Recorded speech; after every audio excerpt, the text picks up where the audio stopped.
I think I got some pictures here that when it was out in the field when they were harvesting, she was out there shocking, and then you know, they always had milk cows to morning and evening. You had a milk cows and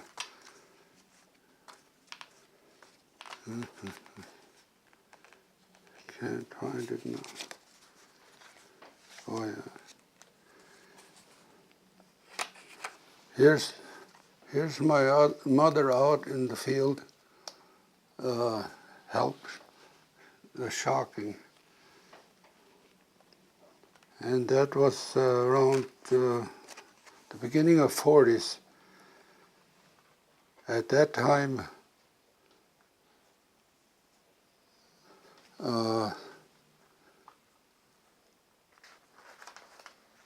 my dad used to be on the binder, and my brother would drive the tractor. My dad bought that in 1941, a W. John Deere, and the next year he bought a power binder, which was a big improvement at that time.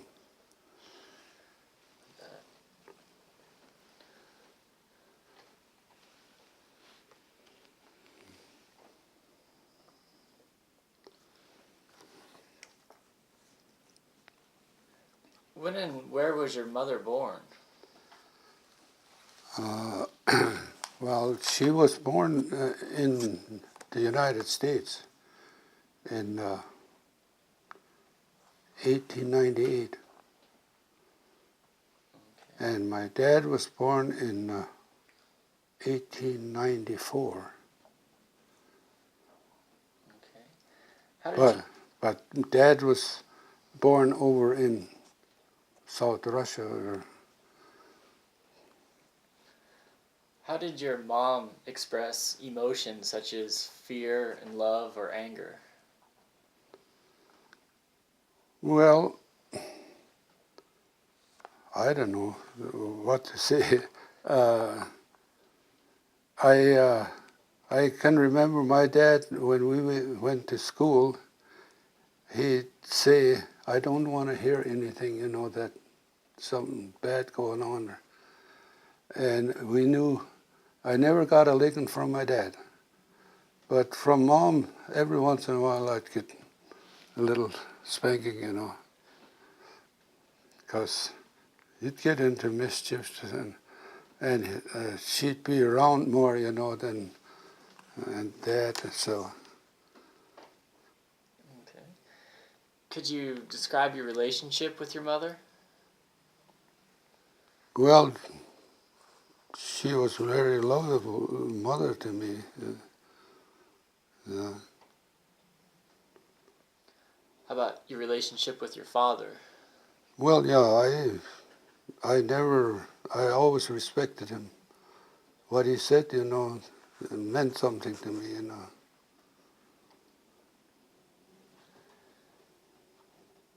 How did your parents cope during the hard times?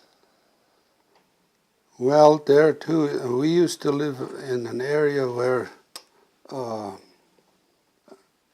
sort of Gumbo, just west of our place was the Berlin Baptist Church, they call it. They still do.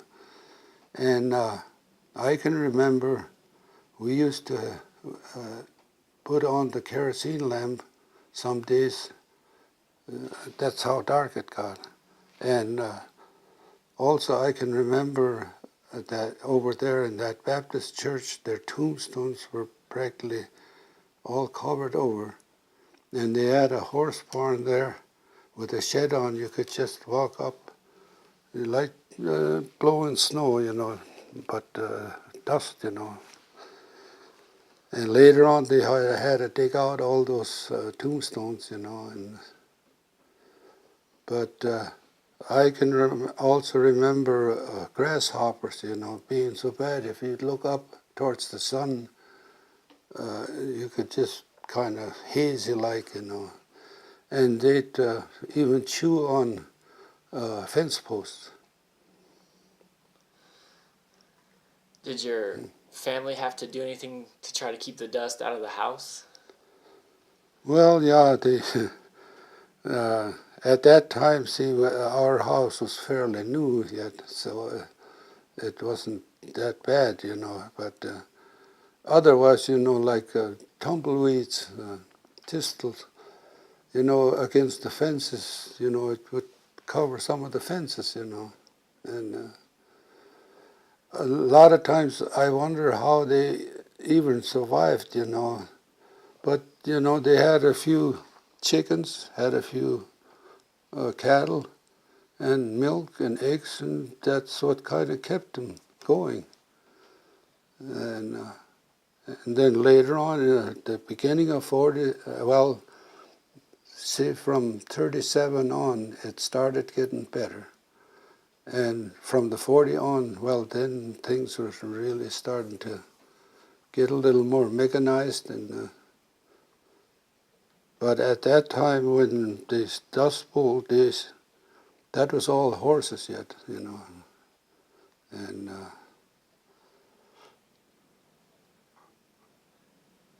Did your parents take advantage of any of the government programs, buying cattle or doing WPA work? yeah, see that the dam that was built at our home place there was built through WPA, and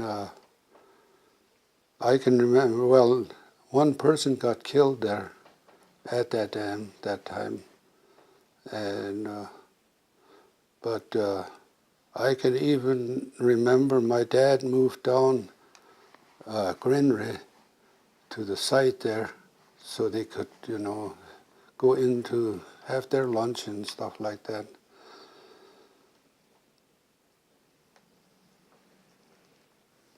And my dad used to sell candy bars. That's one of the boxes that they were a nickel a bar, and he used to sell them to the people that worked there, At the dam? at the dam. Yeah. Where did he get the candy from?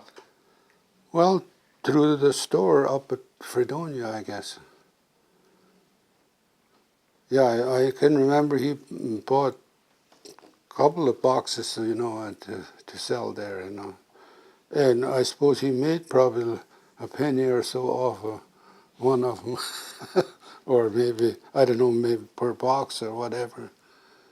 But at that time, a nickel was worth something, or a penny, which nowadays ain't anymore. This is some of the,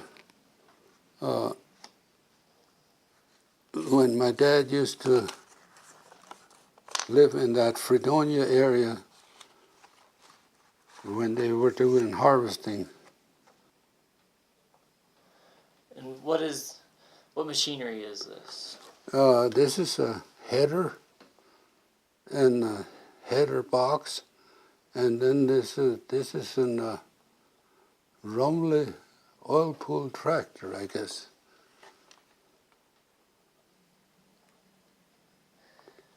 Did you ever work with these types of machinery? I did drive header box with the horses, and but at that time the header was pulled by horses, and then the box, you had horses that were elevated up to the header box. How old were you when you were driving the header box? Well, I wasn't really that old to really.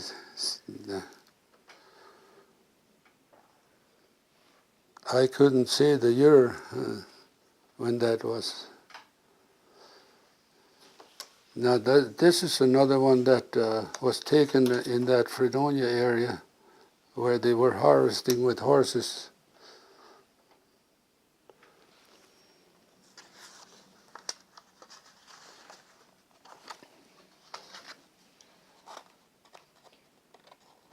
Do you remember any of the times during threshing?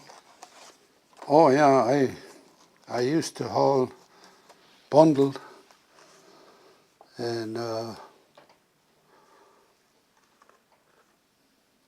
I still have the timesheet, how many hours I put in a day, and what I got. I think it's in that box there.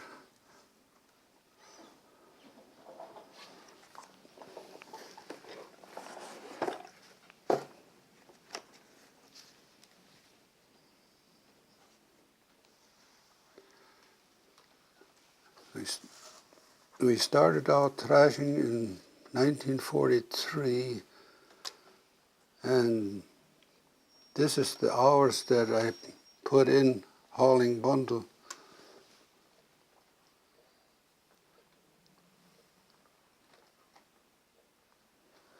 What was a typical threshing day like for you? Well, it was, in a way, it was kind of fun, you know, and the ladies would always serve us, in the morning, you know, you got up early, and then when the sun come up, well, usually we're out thrashing, and by about 9 o'clock they brought out lunch, and then at noon they had a real good meal. Then in the afternoon again they had around 3 o'clock or so, 4, they had another lunch. And then the evening meal usually was later because, you know, they used to thrash till it got dark, you know. And then, so the evening meal was, but always a good meal. What types of food were served at these meals? Oh, there was chicken and pork and you name it, noodle soup, and they usually was real good meals always. And then the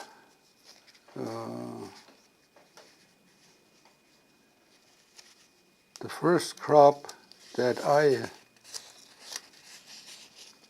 put in was in 1947, and at that time I seeded a quarter of land at home, and at that time, that fall, I sold some barley for $2 a bushel. And at that time, I put it in with a little bee John Deere. I didn't put no fertilizer in, no spraying, just plowed or whatever and seeded it. And in the later years, you know, barley, they didn't even get that price for it. So I didn't get that much per acre. I got it down here. I made 25 bushels an acre at that time. And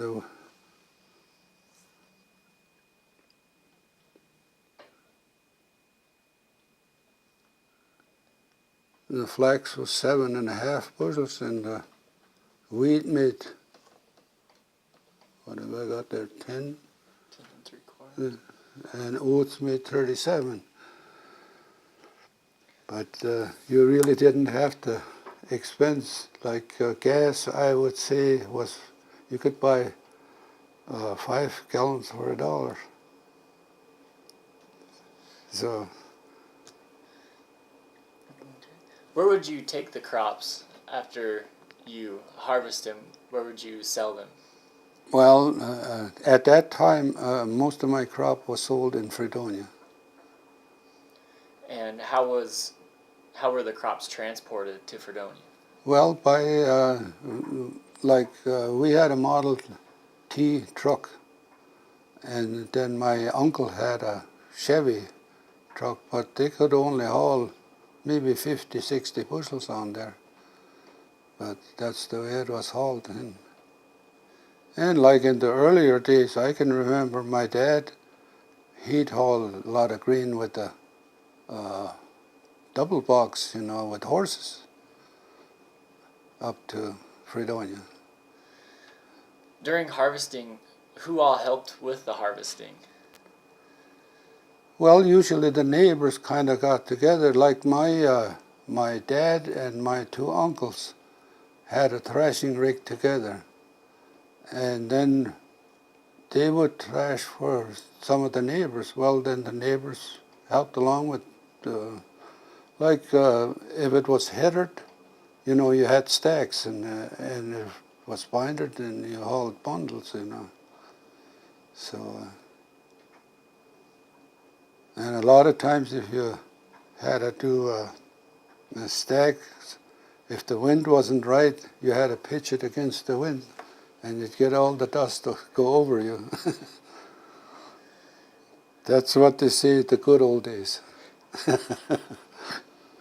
Yeah.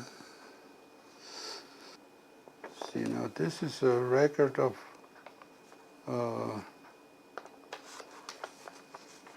when I went to school.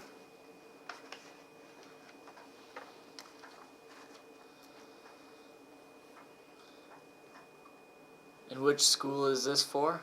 That was at, they called it Antelope District in McIntosh County.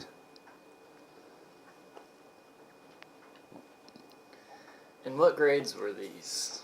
Well, up to 8th grade.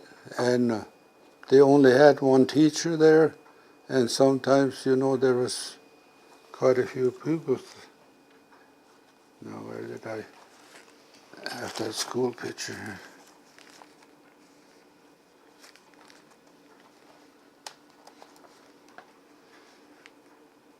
See, now this here is one of the thrashing crew pictures that was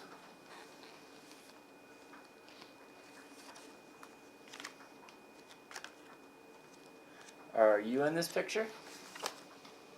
yeah.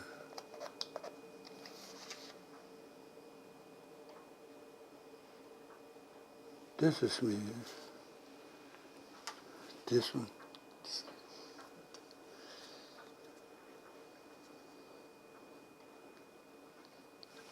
And you know, And this was my uncle here. And this used to be the neighbor and my brother.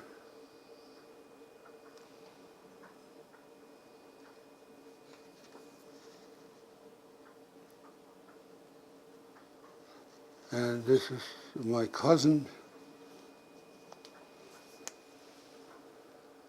And this was another neighbor here that helped.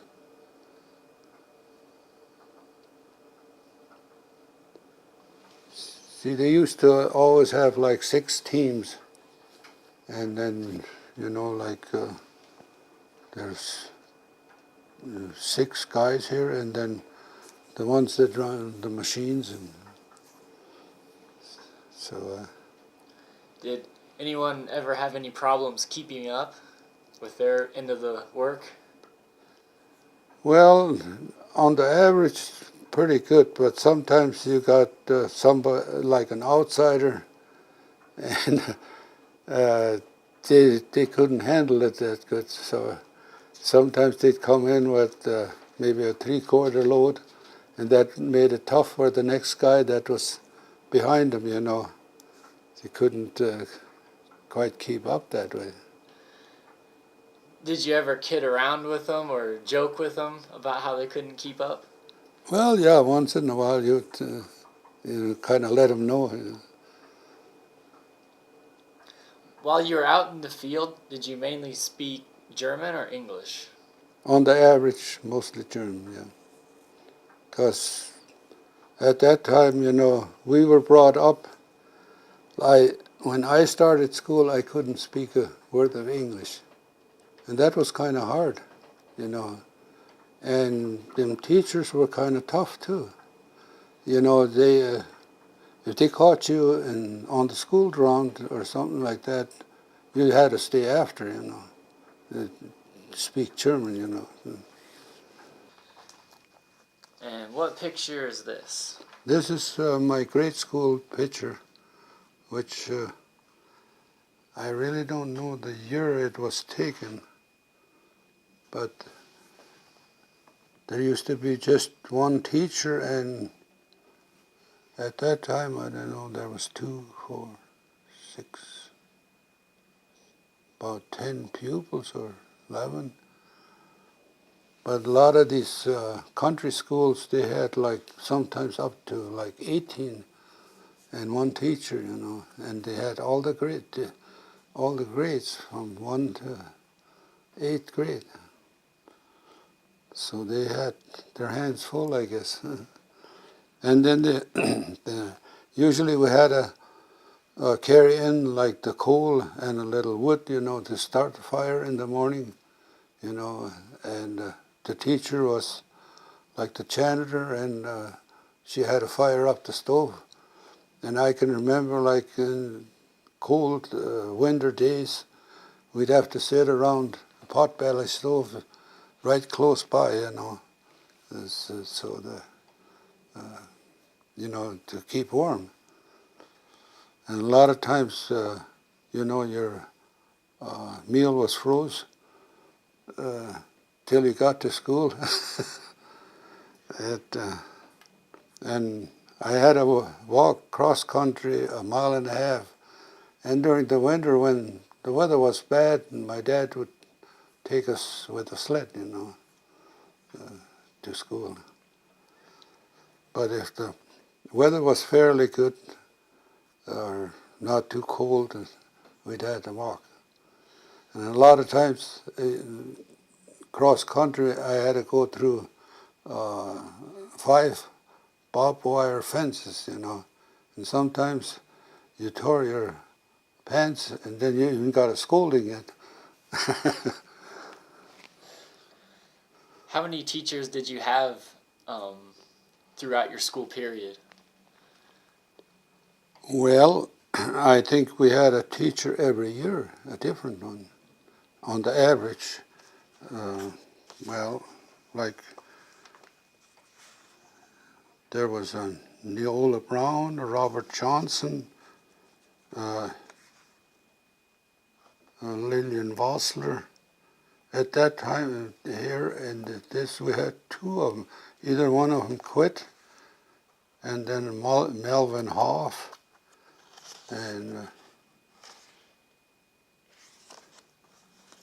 at that time they always went like with A's and B's, and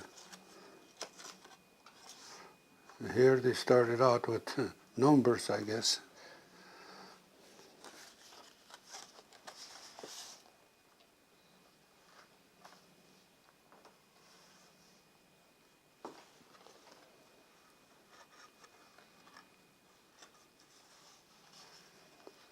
So on the average, I really didn't do too bad, I guess. And this was a perfect attendance, I think.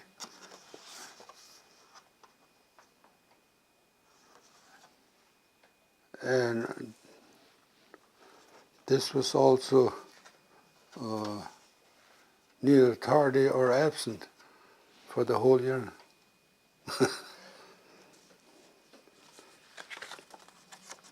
And then this was the final day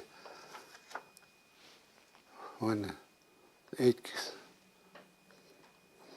at that time you had they had all the 8th grade come into town here, and then they had graduation.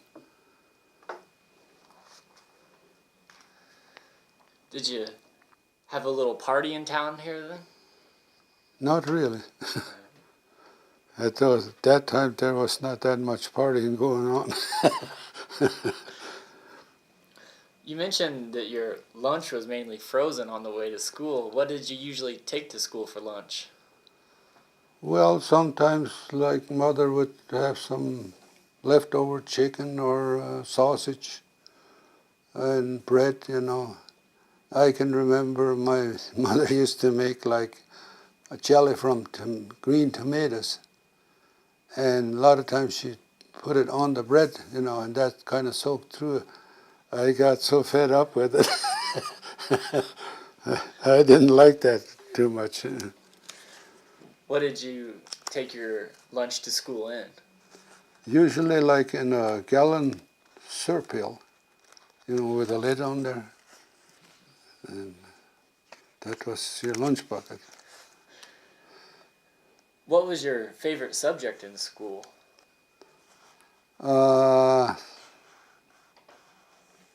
I would say history and arithmetic. And which ones were your least favorite? Social studies.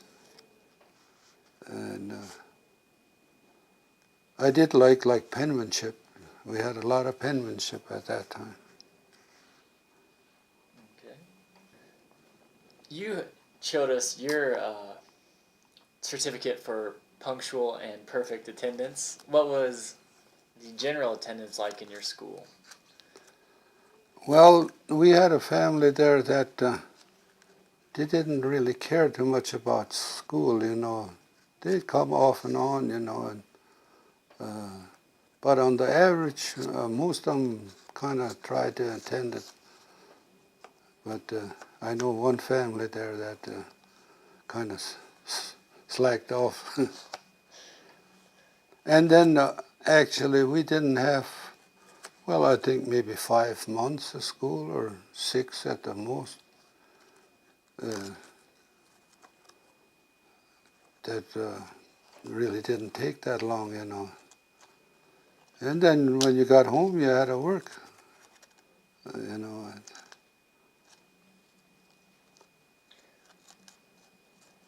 A lot of times during the morning, you had to do chores before you went to school, you know. You were learned to work, you know. What types of chores would you have to do before school? Well, a lot of times we helped with milking, and then feed the chickens or even the pigs, or help feed the calves, and that's about the size of it. A lot of times you had to haul out the manure too, even if you got home in the evening. If it wasn't, the barn wasn't manured, you'd have to take out the manure from. Usually at that time, most of the cattle were in the barn, you know. They didn't have that many cattle, and mostly milk cows and horses, you know, and that they were all kept in the barn always.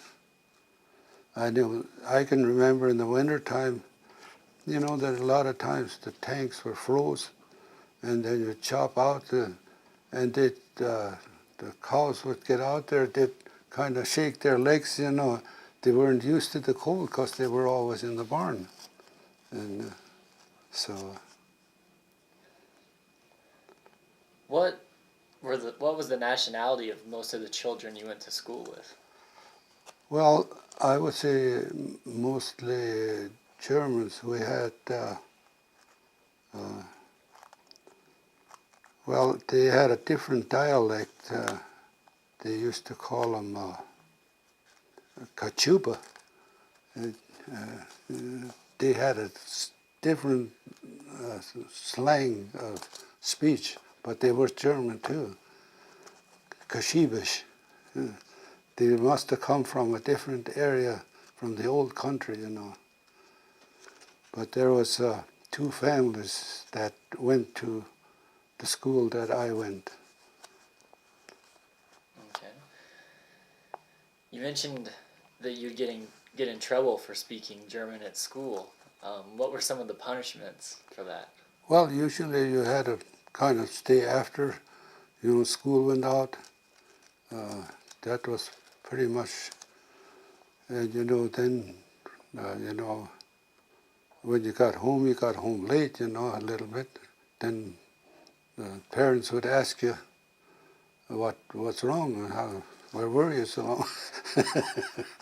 Well, then you had to do some explaining, And, What types of games did you play during recess? Andy over, throw the ball over the schoolhouse or the horse barn, and pump, pull away.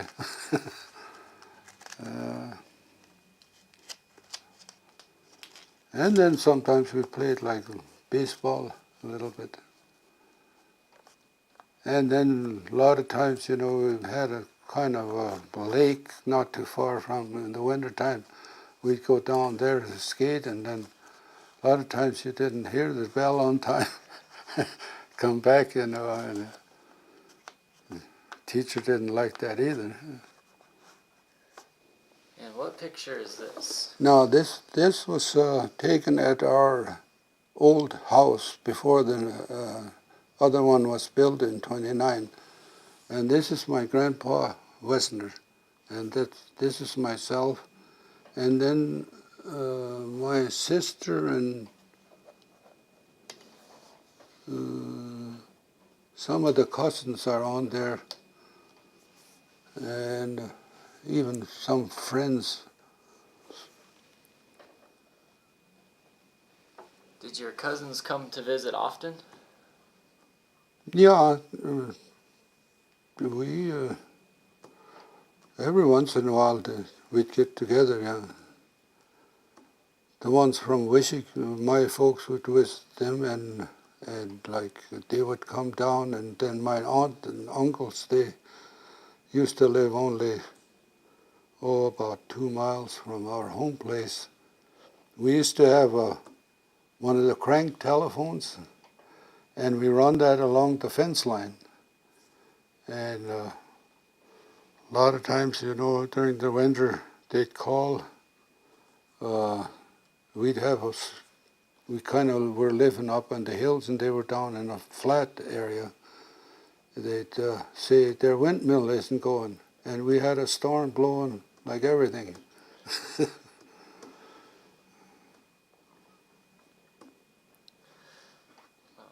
Yeah, and then when in the fall they would get together and do butchering, Usually they butchered about maybe 2 hogs or 3 hogs, and that was all done in one day, I could still see my uncle sitting there cleaning the intestines for sausage stuffing. And I bet you they were cleaner than the ones you buy today.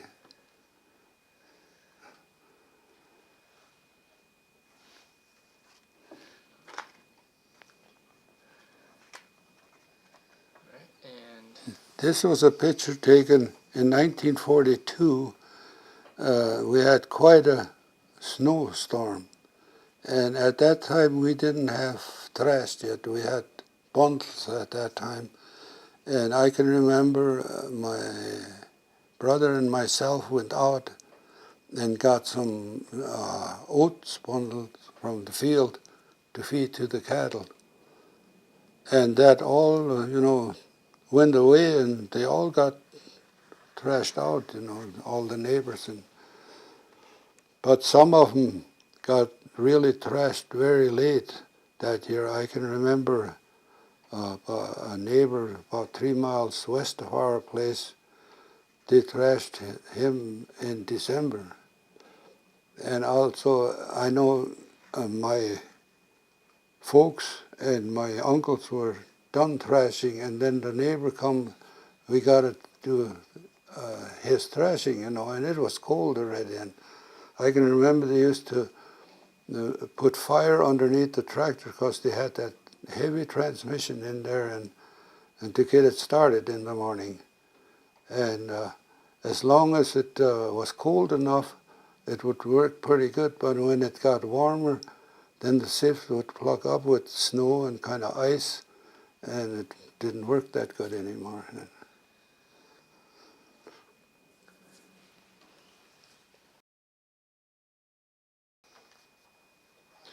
And what picture is this?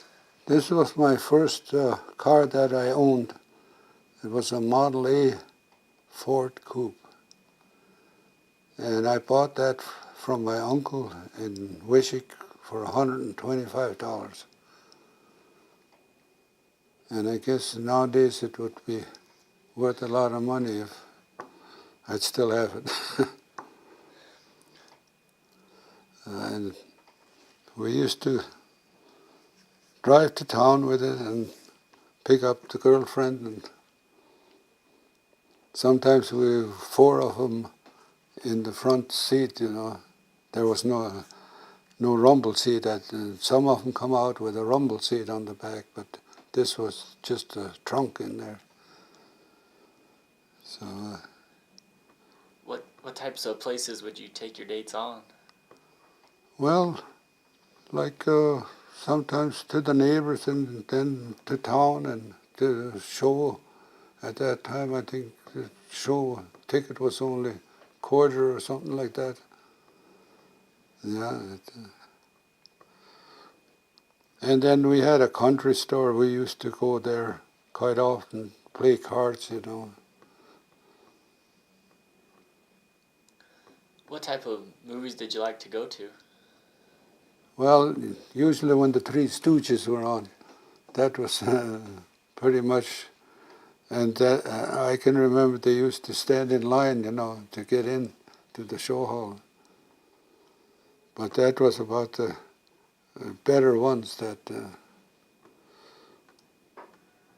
they were very comical, you know. This was taken when I think I was 10 years old, at my uncle's place over in McLaughlin, South Dakota. And they had a doctor there that took out tonsils for $10. So my folks took me over there and had them taken out, and we stayed there, I think maybe 2 nights. And after we got home, my tonsils started bleeding, you know. Well, then I don't know what they all did, but they finally got it stopped. But at that time, they thought it was pretty reasonable, you know. That's why they went over there, to have them taken out. Were you given anesthesia to knock you out when you got? Yeah, they used ether at that time. And that made you feel kind of bad too, you know, when you woke up. And I know I had to throw up at that time. But my tonsils were so bad I couldn't hardly swallow anything anymore. So that's why they did it. Did you have to go to the doctor often as a child? Not that often, that I can remember. The only time we had a fox drive at one time, I got shot. And my dad took me up to Culm to the doctor. He took out 3 pellets in my leg, and I still have one in my leg. And I think I was 17 years old when that happened. They always say lead poisoning.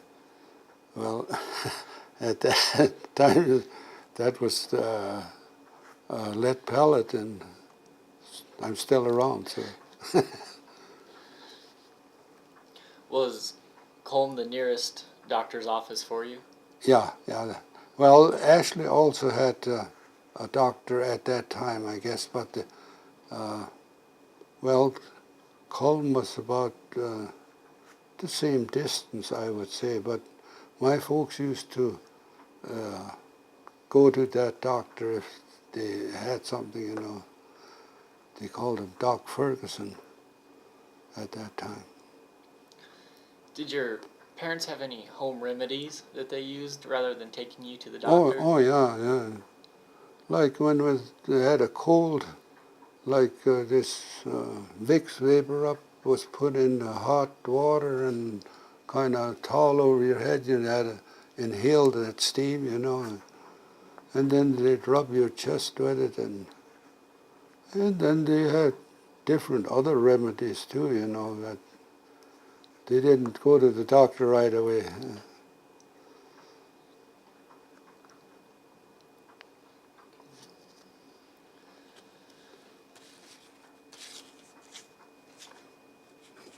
don't know.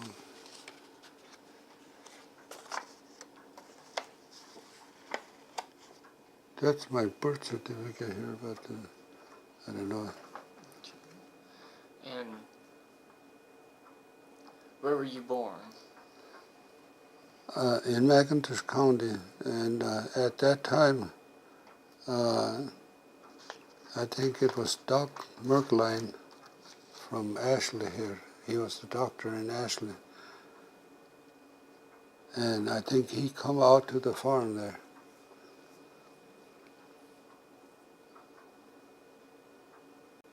Have you ever heard an interesting story about your birth? Not that I can remember that they said anything, Okay. My sister's mother died on childbirth, and then my dad married the sister, so she was like a half-sister to me, but she died on childbirth. And then when my brother was born, that was in November 1919, and my uncle went to get the doctor, and he froze his feet kind of bad, and he had trouble as long as he was living, That's how cold it was at that time.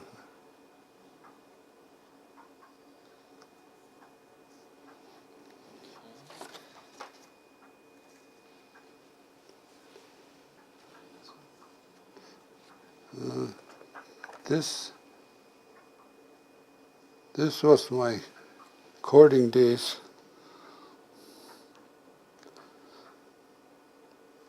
We used to get together with friends, and then a lot of times we'd play like games or cards or.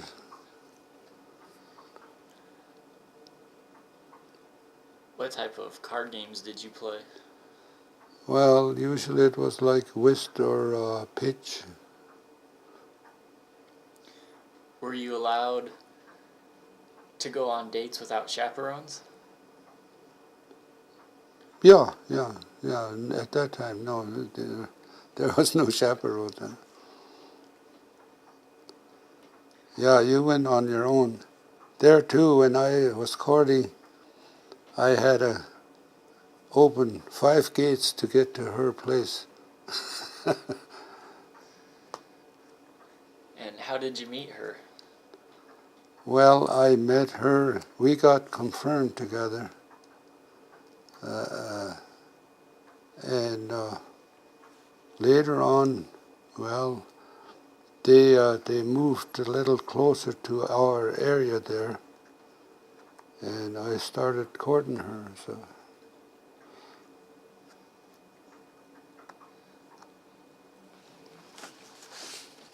And then this is a group we get together and have like choir practice, and there's where, like my cousin met his wife, and they were not too far from that neighborhood, and this was the pastor here. He usually was the conductor, and he'd walk around and kind of listen, and if somebody was a little bit off, he said, "Oh, just a minute," and you had to correct yourself. Were the hymns you sang, were they in German or English? Yeah, we sang a lot of German hymns. And where would these practices be? Well, later on, the minister was in town in Ashley here, then we'd drive up to Ashley here and do the practicing. At that time, a lot of these ministers, there was like 3 or 4 congregations, and you only had the minister for maybe once a month, and otherwise they had one that did the reading service, and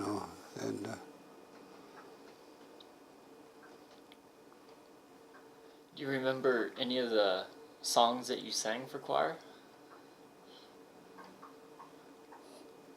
yeah, there too, like Gott ist die Liebe and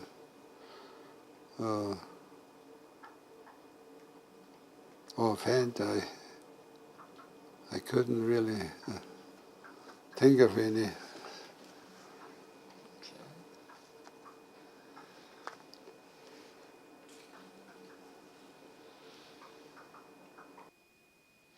Okay. Where were you when Pearl Harbor was attacked? Well, I was at home, and I can remember at that time, television wasn't, we didn't have any television at the farm there, and it come over the news, and it was really kind of a shock, and then when they declared war, well, then a lot of boys had to go into the service at that time. And what's this button? Well, this after Pearl Harbor, they sold these buttons, and I bought one. I don't know what I really paid for it, but so I just kept it for remembrance. Okay.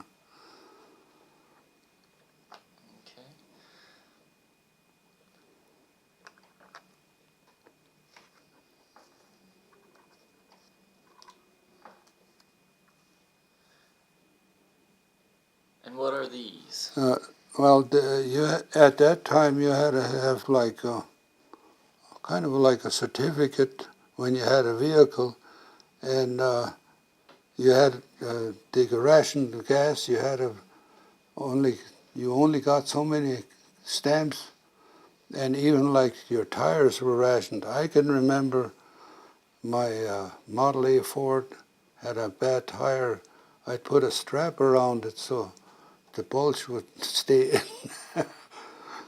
And this was sort of like a federal stamp that, I don't know, you had to paste that onto your windshield at that time. And where would you redeem these type of stamps and things? Well, at the station, or a lot of times they'd come out and with a bulk truck, and whatever gallons you had to give a stamp, for whatever gallon you bought. And if you run out of stamp, that was it. You didn't get no more. Where did you obtain these stamps from? Well, I think through the courthouse at that time. Okay.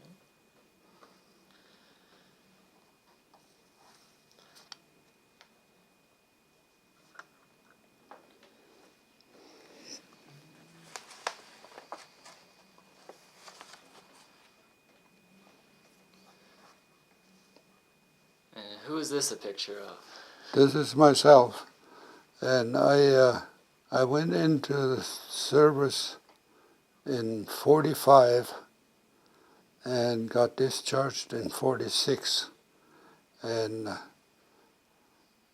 I would have been on in shipment for Japan, but my dad got sick on the farm, and I had I don't know what they call it at that time. Being that he needed me on the farm, I could get out of it because the war was over at that time. And so I wasn't in that long. Do you have some of the papers? I got my discharge, or my basic training at Fort Lewis, Washington, and I was discharged at Campbell, California.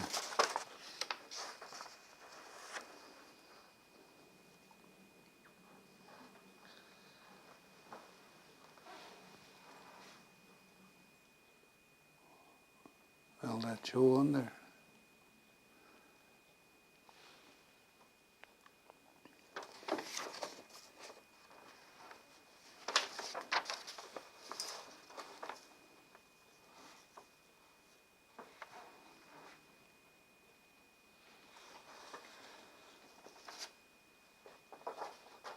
And what is this other document you have? This is the separation qualification record. And what did that do for you? Well, that so I could get out to help my dad on the farm. And that was at Campbell, California, where I got my discharge.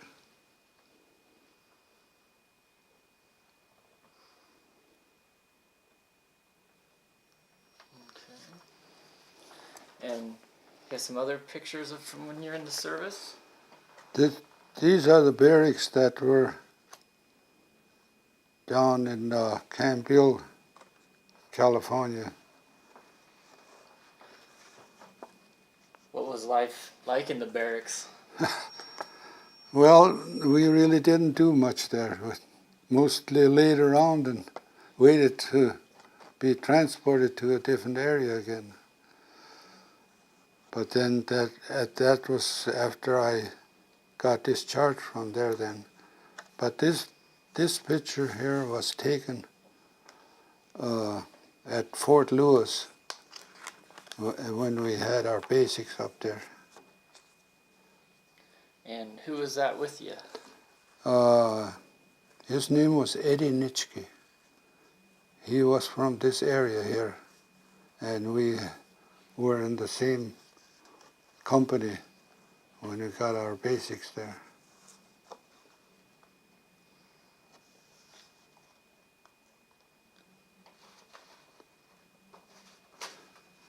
This is the registration for the selective service.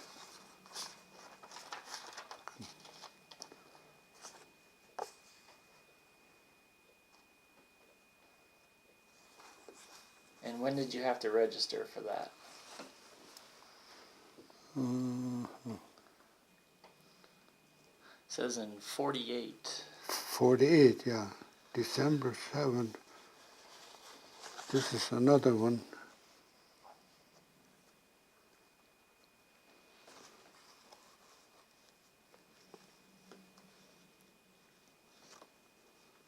And then you were kind of like classified.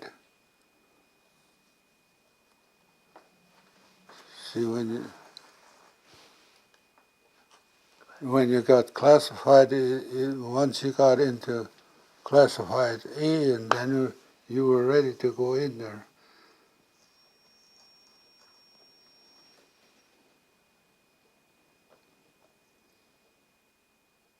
What did it mean to be classified? Well, see, some of them,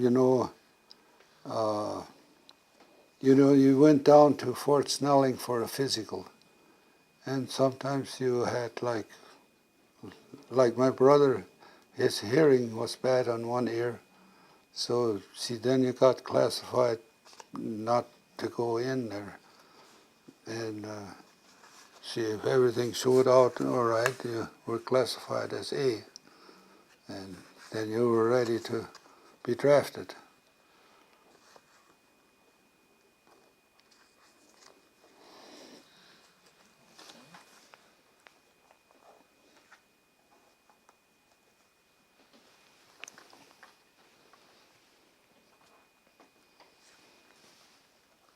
And that's a picture of when I was home on furlough.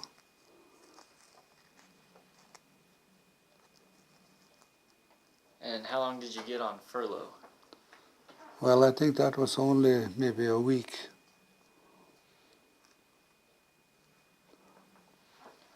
How did you get back up here from your base? Well, see, at that time, see, I worked at Fort Snelling for 6 weeks in the clothing warehouse, and then I come back with a train from Minneapolis.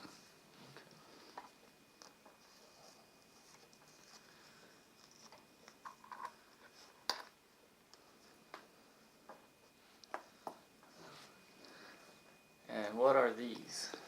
Well, this one is like a sharpshooter, you know, and out in the rifle range. You you got that plaque there, and this is when you got discharged. You had to put that on your army coat.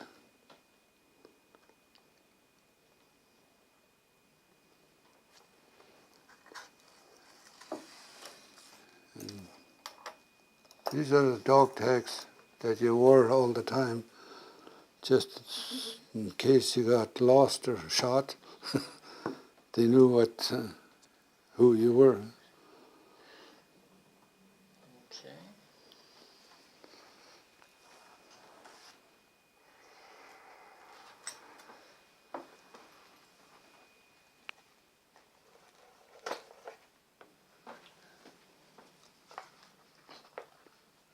See, I was supposed to be in the engineers, and these were the buttons that you had on your army coat. And would you have gone into the engineers had you stayed in? Well, yeah, see, we were supposed to be in demolition, like when they blow up bridges and different things. Would you have had to have gone to a school for that? Yeah, but see, I think we would have had our training over in Japan if I'd have went over there.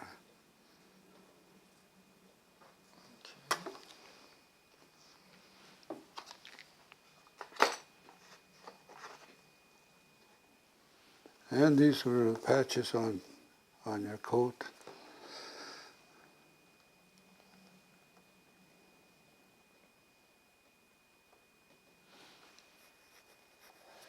And did everybody get to wear those?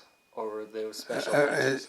uh, that branch of service you were in, you got this type of patch.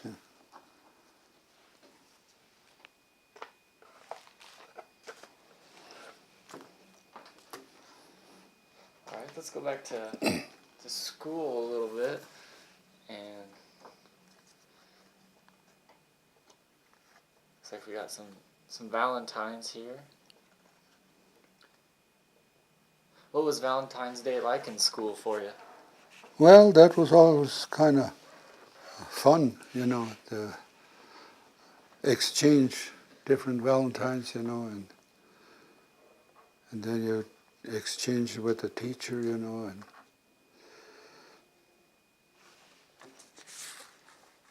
Where did you get your Valentines? The ones you brought for the other students, where did you get those from? sometimes I think you ordered them out of a catalog because you really didn't get to town that much. And but actually I don't know really where I picked those up. Did you celebrate Valentine's Day at home or just at school? Just at school, yeah.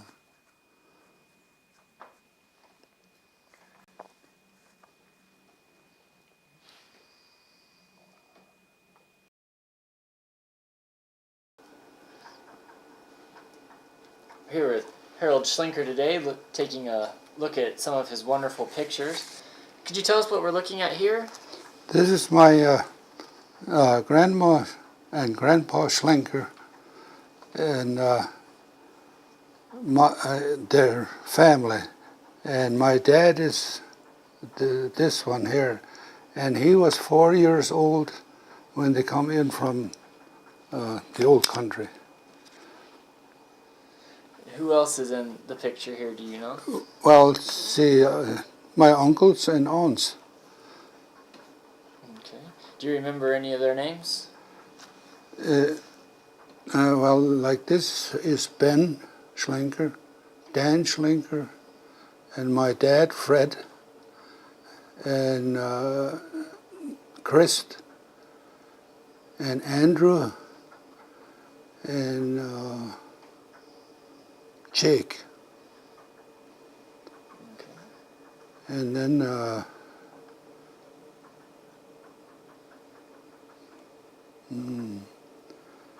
this was Martha, and Katie, and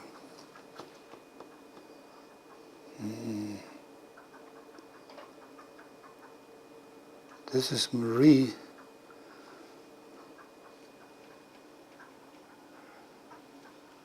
Now, why can't I think of her name here?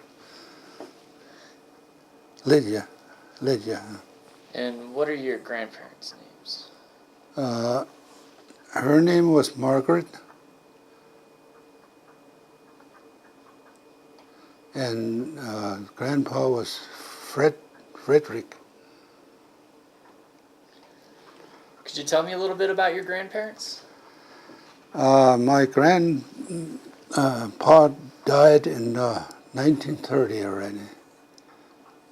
They moved when they started out. They were in Lemoore, North Dakota, and then they moved to the area, Fredonia area, for a while.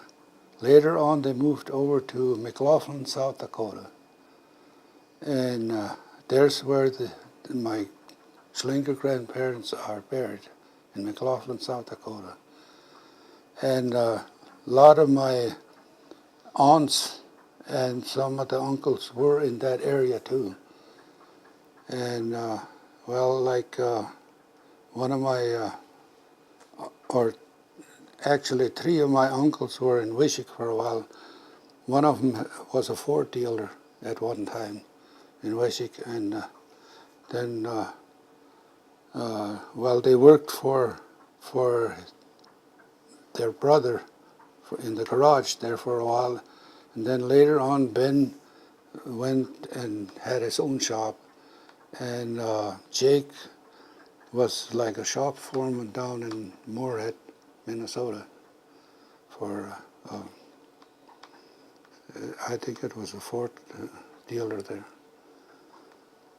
Okay. Did you know your grandparents very well? I knew my grandpa. See, at that time I'd have been 1930. I was born in 24. What is 6? 6 years old. Is about 6 or 7 years old when he passed away. So I can vaguely remember him. But my grandmother, she stayed with my uncle in Wishick in her later years. Did you know your grandparents very well?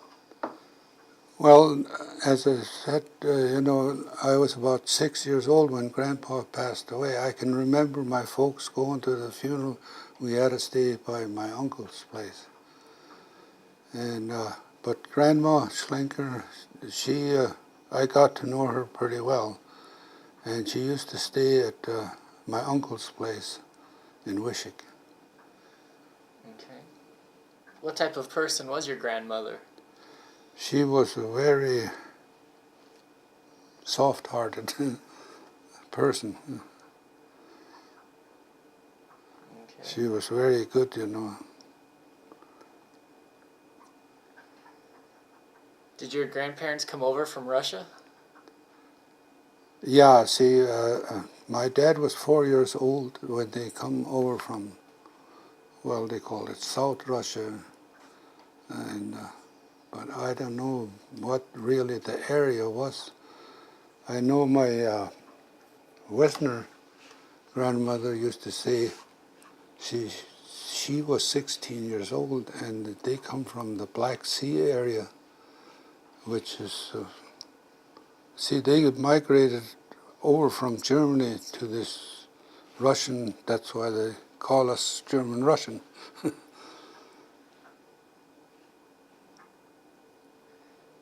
Did your grandmothers ever tell you any stories about the old country? Well, not that I could remember. Yeah. Okay. Did they ever tell you any stories about their travels in America once they got here?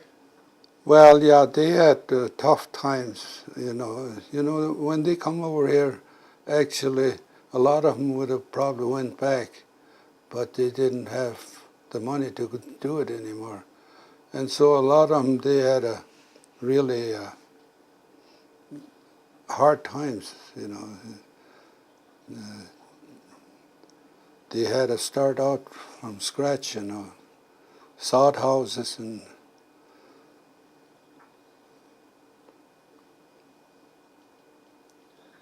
Where did your grandma and grandpa Schlenker live when you were growing up? over in the McLaughlin area. Okay. Did they visit very often? Well, my folks would go over there. I can't remember that they, see, my grandmother come back to my uncle's place in her older years than after Grandpa died. So, Did your grandma visit very often after she moved in with your uncle? well, yeah, she'd come over to stay with my folks, you know, and which my folks used to, well, when they moved off the farm, they moved into Culm. And she'd come over, and or folks would get her, you know. And Okay.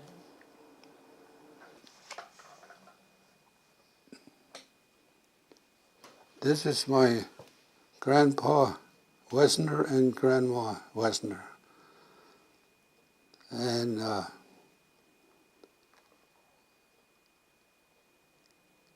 grandma Wesner, she was 16 years old when she come over from the old country.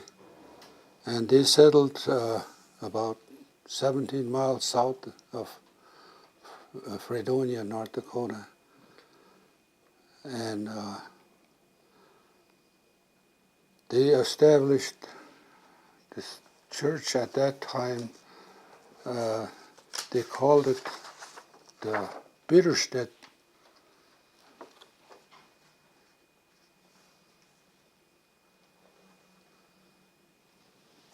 They helped build that church. I don't know what year it was built, but this was taken in 1928, and in 1929, the church that is at the Heritage Center in Ashley was built at that time. And mostly all the people got together and helped build the church that time. But I don't know when this originated, but they used to call it the Bitterstedt Gemeinde, which is like my grandmother's parents when they started out in that area there. Okay.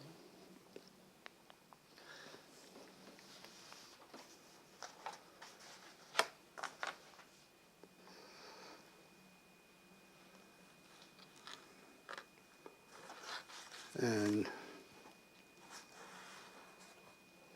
this would be the home place where I was born and raised. And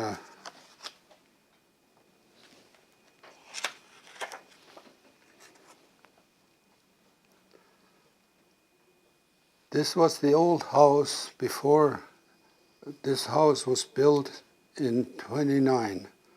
And but this is me on a little horse.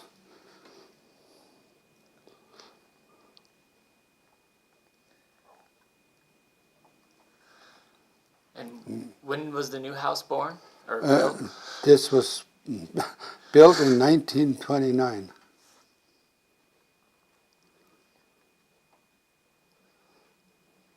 And where is this farm located? This was located, I'd say around 16 miles south of Fredonia. Can you describe the inside of the house for me? Well, it had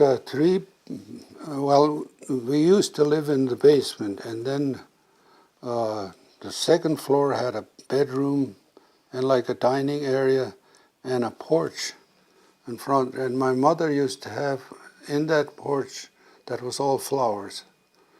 And she was kind of, liked flowers. And that was on the south side, and there was a lot of windows there, so it. And then the upstairs was 3 bedrooms. We always slept upstairs, and the basement, that middle floor was hardly ever used. We just kind of walked through, unless sometimes special company would come to go up there, and but there was also a bedroom and a dining area, and then like a pantry. But the basement we had, there was a kitchen area and furnace room, and years back, they had a haul like coal. Dad used to haul about 10 ton of coal for the winter, and that was used in. And then there was a cellar and a cistern, which was used to. Well, Mother used to water the plants with it, and we used it for washing, and I can still remember when the house was built. At that time, I'd have been 4 years old, but I can vaguely remember when they dug the basement with horses scrapers. They would scrape out the dirt, and like on the house, they would, on the old house, they would put boards across the windows, and they used dynamite where the cistern was supposed to be, that was deeper down because it was pretty much clay and hard to dig. And there was a lot of handwork done. And at that time, this house was built for $5,000 with the carpenter. And a lot of neighbors helped with the different. You mentioned your mother had a lot of flowers. What were her favorite types of flowers? Well, that's a good question. She had all kinds, different kinds. All right. Because usually when company would come, she'd kind of show her flowers off. How often did you have company come over? Well, ever so often, usually in the evening when the dog started barking, well, the company's coming. Yeah. And like this would be my mother's confirmation picture.